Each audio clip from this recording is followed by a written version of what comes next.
La partie la plus importante de vous que Satan veut n'est pas votre corps. La partie la plus importante de vous que Satan veut n'est pas votre esprit. La partie la plus importante de vous que Satan veut, c'est votre pensée. Comprenez ceci. Votre pensée interface votre corps et votre esprit.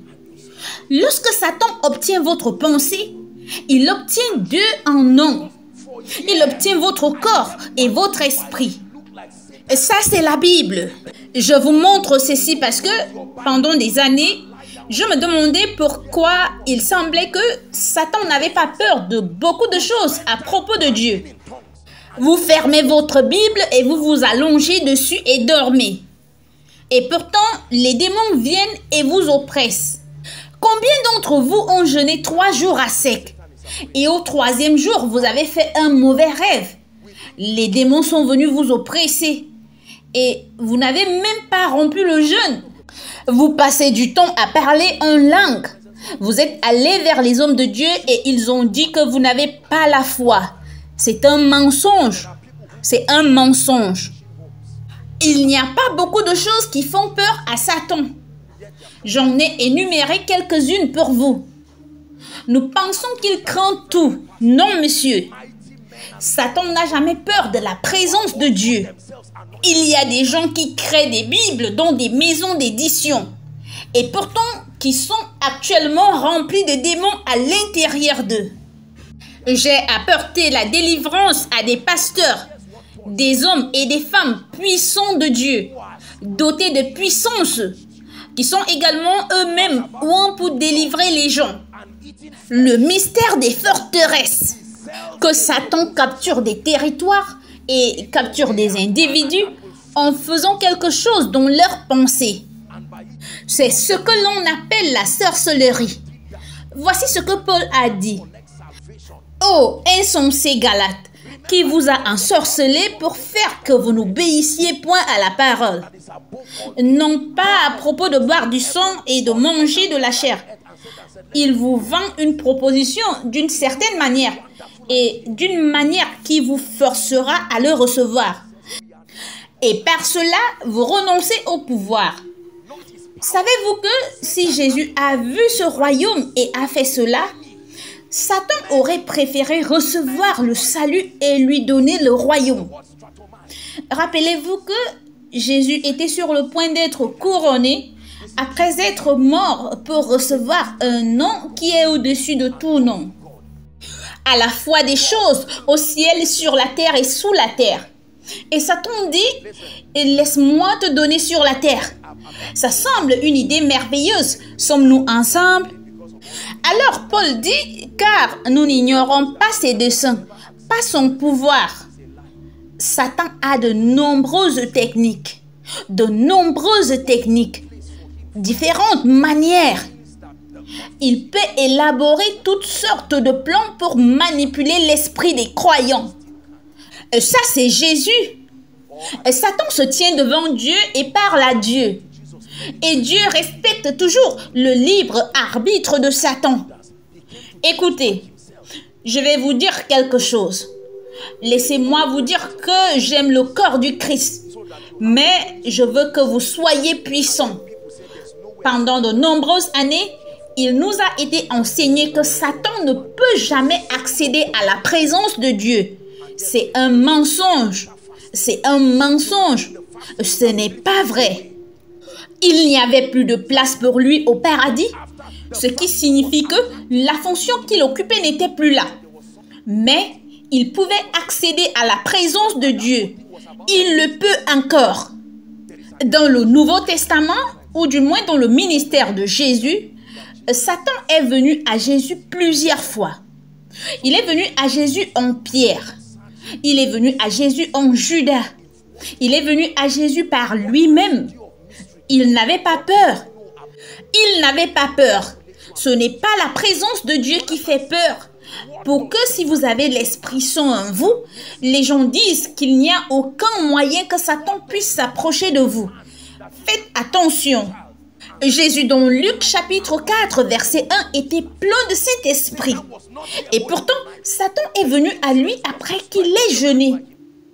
Est-ce vrai? Mais après le jeûne l'a tiré et il est venu. Mais il y a quelque chose que Jésus a fait. Il n'a pas simplement dit qu'il est écrit. Il est écrit. Rappelez-vous que tout cela était une question de mots et d'informations. Il y a une information et Jésus lui a donné une information. Au moment où il a découvert que Jésus était informé, la Bible dit qu'il s'est retiré. Donc, quand Satan vient à vous, il cherche qu'est-ce que vous avez. Quelle recette de mystère avez-vous? Que savez-vous de lui? Et qu'est-ce que vous ne savez pas de lui? Et là, il peut vous manipuler et vous abattre. Frères et sœurs, que dit Satan à l'homme qui le pousse à rejoindre l'occultisme? Qu'est-ce que Satan dit à l'homme au point qu'il puisse porter son enfant et massacrer l'enfant? Le sang coule et il rit. Satan n'était pas là tenant le couteau. L'influence était par la force de l'homme lui-même. Satan lui a seulement laissé des informations et est allé se coucher. Et cet homme a massacré son enfant. Qu'est-ce que Satan dit à l'homme qu'il consacre une terre entière à Satan? Un homme intelligent. Regardez Jézabel. Regardez Jézabel. Sous sa domination, les pouvoirs en place, si vous servez Dieu Tout-Puissant, vous devez aller vous cacher. Les prophètes de Baal étaient florissants. Parce qu'une femme qui était assise sur le siège du gouvernement pouvait manipuler les esprits. Regardez ce que Satan a fait à Hérodiade. Une petite fille dansant devant un homme. Et puis l'homme lui dit, qu'est-ce que tu veux? Même si tu demandes la moitié de mon royaume, je te le donnerai. Est-ce normal?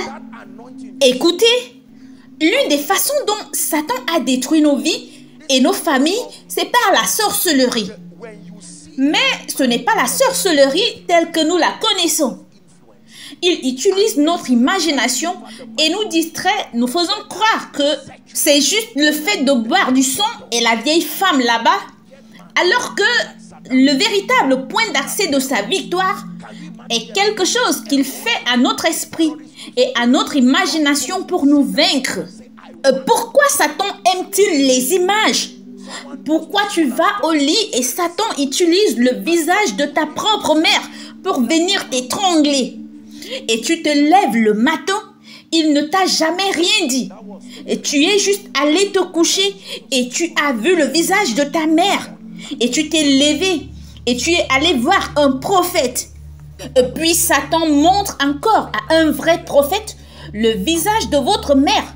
Et il confirme ce qu'il vous a envoyé dans le rêve pour dire que votre mère est sorcière. Et vous, bien qu'étant un puissant guerrier de prière, vous commencez à croire que votre mère est sorcière. Est-ce que vous comprenez ce que je dis? Le chérubin ouin, il n'était pas que musicien, non. Il n'était pas que musicien. Il y avait une onction sur Satan pour une influence inhabituelle sur les esprits des gens. Cette onction que vous voyez a été donnée à Satan. Dieu l'a aussi donnée aux hommes. Sommes-nous ensemble? Ça, ce n'est pas juste quelques... Quand vous voyez un homme commander d'étranges dimensions d'influence et obtenir la loyauté sur les esprits des gens, que ce soit dans le laïque, que ce soit dans le dôme chrétien, c'est cette même onction qui est opérationnelle. Un homme méchant comme Saddam Hussein. Regardez les terroristes. Pouvez-vous imaginer qu'il y a encore des jeunes qui s'enrôlent dans des groupes terroristes aujourd'hui? Des jeunes garçons qui vont s'asseoir et dire « Je veux devenir terroriste à bas ». Quelqu'un va à l'école et étudie la médecine pendant 6 ans et se donne simplement « Est-ce normal ?» Il y a une grâce. C'est la grâce que Jésus a accordée à ses disciples, des hommes instruits. Et en un jour, la Bible dit qu'ils ont été pris de cœur. Hommes et frères, qu'allons-nous faire? Et depuis ce jour jusqu'à la mort, Ils sont restés avec lui. La même grâce que Satan a utilisée pour tromper un tiers des anges qui ont échoué. Je ne vous dis pas d'utiliser les pouvoirs démoniaques pour ceci. Je vous explique quelque chose de puissant. Que lorsque Dieu veut vous donner de l'influence, il vous donne une onction qui fait quelque chose dans l'esprit des hommes. Que c'est le genre d'onction que les gens vont chez les occultistes et disent que je vais démarrer une entreprise. Écoutez attentivement. Et ils négocient avec Satan. L'esprit d'Antéchrist. Ils ne vous le diront pas. Écoutez, laissez-moi vous dire ceci. Si vous êtes dans ce royaume, il y a un compteur sur terre qui surveille l'ascension des hommes. Il y a un niveau où, si vous vous élevez dans la vie et Satan n'est pas au courant, il viendra vers vous. Croyez-moi, il viendra vers vous et vous dira que je vois que vous faites quelque chose de remarquable sur terre et que vous m'avez doublé. Quelle est la question? Nous pouvons négocier et cela continuera. La plupart des gens ne vous le diront jamais. Je me fiche que vous soyez homme de Dieu ou homme d'affaires. Il y a un certain niveau d'élévation sur cette terre que vous ne pouvez pas atteindre sans avoir une certaine expérience. Satan viendra. Il trouvera un moyen pour venir à vous. J'ai partagé ceci avec vous il y a des années. Qu'il y a une nuit, alors que je priais en esprit dans la nuit, tout d'un coup, j'ai vu que ma toiture s'était ouverte. Et j'ai vu une étrange créature dont les yeux étaient aussi grands que la tête d'un homme. La queue était une autre créature. Et elle fulminait et me regardait. Et elle me dit, penses-tu que tu peux amener le peuple de Dieu au lieu d'abondance? J'ai partagé cette rencontre avec vous. Il viendra. Le royaume de l'esprit surveille le progrès des hommes. Il y a un niveau où, si vous vous élevez et jouez, cela ne menace pas l'enfer. Mais quand vous atteindrez un niveau, ils viendront. Je vous assure que tout ce que vous voyez qui ont été élevés sans Dieu savent ce que je vous dis. Ils agissent comme s'ils ne le savaient pas. Des hommes d'affaires aux investisseurs en passant par les chefs de gouvernement et les présidents. Il y a des positions que vous ne pourrez jamais occuper tant que la négociation n'est pas scellée. Regardez Salomon. Qu'est-ce qui est arrivé à Salomon après qu'il ait offert 1000 holocaustes à l'autel? Dieu est venu vers lui et lui a dit, Salomon, faisons quelque chose. Seulement eux deux le savaient. Si Salomon ne le disait pas, vous saurez seulement qu'il s'est levé le matin et est devenu. L'influence étrange. Personne ne se lève juste comme ça. C'est un mensonge. Il doit y avoir une visitation. Je veux être grand au nom de Jésus. Je serai plus grand que Bill Gates. Prépare-toi pour Luc chapitre 4. Quelque chose va arriver. Savez-vous pourquoi je dis ceci? Parce que certains d'entre vous seraient surpris. Au deuxième jour de ce jeûne, pendant que vous jeûnez, vous vous couchez la nuit et voici une ancienne idole de votre famille qui n'est pas apparue depuis 100 ans. Elle vient vers vous et vous dit que se passe-t-il dans ce Koinonia dont tu fais partie. Et elle te dit que ton père était un homme riche. Sais-tu ce qui l'a rendu riche?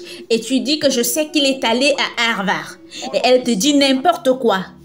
Laisse-moi te dire qu'il y a une négociation. J'ai entendu dire que ce jeune homme vous apprend quelque chose. Es-tu prêt à être d'accord avec moi et aucun gouvernement ne pourra te résister?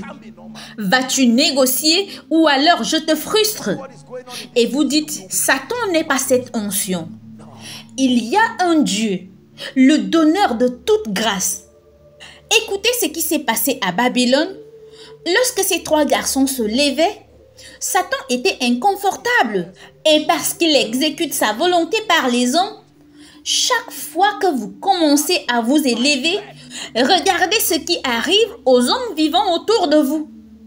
N'avez-vous pas remarqué que, alors que vous faites ce jeûne maintenant, ceux qui étaient en paix avec vous ont commencé à vous quereller et à vous combattre? Il se passe quelque chose dans le domaine de l'esprit.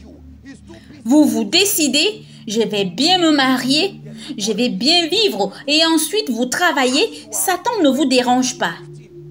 Mais il y a un niveau. Tu es un homme de Dieu, tu t'élèves, tu es oint et tu gagnes des âmes. Un jour viendra où tu auras une étrange visite. Et Satan dira, écoute, tu n'es pas le seul homme de Dieu qui s'élève. Nous pouvons négocier ceci. Je ne dérangerai pas ton ministère, il grandira à grand feu. Mais cela fait partie de ces royaumes qu'il a montrés à Jésus. Il y a des gens qui, rien ne les arrête sur terre. Parce que le facteur pour les arrêter a négocié avec eux. Et alors, leur vie sera si facile. Et vous les regarderez et direz, mais que se passe-t-il? Et Satan dira idem. Allez-y demander à n'importe quel homme riche que vous connaissez. Lorsque vous leur parlerez de ceci, ils se retourneront et diront ne me dérange pas. Mais ils savent que ce n'est pas un mensonge, que ce soit jeune ou vieux. Je ne parle pas d'1 million, 20 millions. Allez rencontrer quelqu'un, il vous dira. Il n'y a personne qui s'élève à une certaine influence sans s'incliner devant quelqu'un. Ça doit être Dieu ou Satan.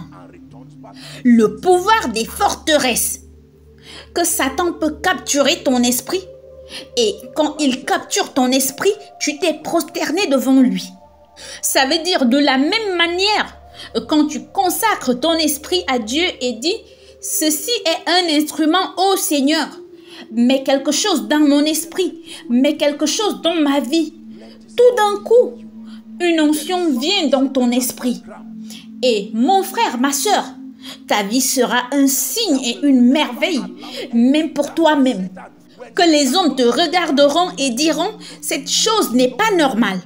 Ce n'est pas normal, cela ne peut pas être normal. Vous voyez ce qui se passe dans ce ministère. Nous serons stupides d'imaginer que c'est normal. Le mystère des forteresses. Il dit renverser les forteresses. Quelle forteresse? Que de naissance, Satan avait déjà programmé Zaria. Satan a programmé le Nigeria. Écoutez, Satan ne se contente pas de vous courir après. Il est trop occupé pour vous chercher. Il y a déjà une programmation. Quand vous avez entre 10 et 15 ans, il y en a une autre qui s'exécute lorsque vous avez entre 15 et 20 ans. Ça s'exécute jusqu'à ce que vous deveniez un vieil homme. Et Paul a dit que si tu veux combattre, ne te contente pas de chasser seulement les esprits. Si tu veux combattre, attaque le programme. Quelque chose vous est arrivé, c'est pourquoi tous les gens de votre village se comportent de la même manière. Aucun esprit ne leur apparaît directement. Tout le monde dans votre village est en colère. Ce n'est pas juste un démon individuel agissant. La programmation s'est produite. Vous entrez dans un territoire et toutes les jeunes filles de 13, 14, 15 ans sont toutes enceintes. Peu importe à quel point elles sont bien, c'est une programmation. Et cela dit que vous n'êtes pas libre. Cela signifie que je peux chasser un démon de vous. Ce démon s'en ira. Mais quand la forteresse, cet état d'esprit est là, le démon vous appellera toujours. Il traversera des régions désertiques et dira qu'il n'y a pas d'être humain ici et reviendra et fera pire que ce qu'il a fait auparavant. Et la Bible dit que la fin de ce temps sera pire que le début. Alors il dit, ayez en vous les sentiments qui étaient en Jésus-Christ. Il y a quelque chose que Satan a programmé qui ne permettra jamais rien. C'est pourquoi quand Satan fera cette programmation, il vous laissera aller à l'église parce qu'il connaît le genre de pasteur que vous rencontrerez. Et donc, il n'a pas peur. Allez-y à la conférence, allez-y à la convention et vous pouvez jeûner pendant 10 jours. et il ne vous dérangera pas. Priez, jeûnez, il sait déjà ce qu'il a obtenu. Mais au moment où un homme de Dieu commencera à vous parler de ces forteresses, les agitations commenceront.